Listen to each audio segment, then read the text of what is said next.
Hello everyone, in this video we are going to talk about spinal meningioma. These are mainly dural based intradural tumors and more than 95% of meningiomas are benign and categorized as WHO grade 1. Meningiomas are the second most common intraspinal tumors and the peak age in the 5th and 6th decades. These are uncommon in pediatric age group outside the setting of NF2. 80% of meningioma are found in thoracic region with female preponderance, but in the men, 50% meningiomas are in the thoracic region and 40% are in cervical region. Spinal meningiomas mostly located posterolaterally in the thoracic region and anteriorly in the cervical region. Meningiomas are usually solitary but can be multiple. In 2% of affected patients, most are associated with NF2.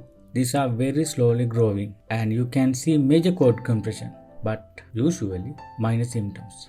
When considering imaging, on CT, meningiomas are iso to hyperattenuating. These are mainly due to hypercellularity of tumor and may be due to calcifications. You can see the hyperostosis but not common as intracranial type. This is due to more prominent epidural fat within the spine. On MRI, meningiomas are iso to hypoattenuation on T1 and slightly hyperintense on T2 images.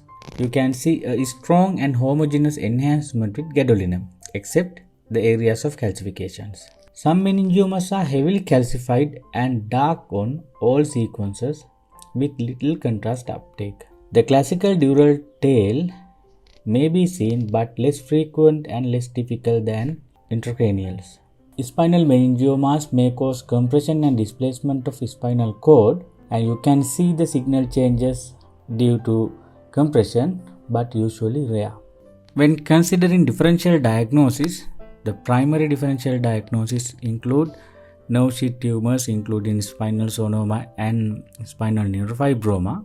These are usually located anteriorly and meningiomas usually located posterolaterally. And this sonoma and neurofibroma has tendency for multiple in number. And this shows low intensity central regions in post contrast T1 and T2 images. And there is no association with broad dural base.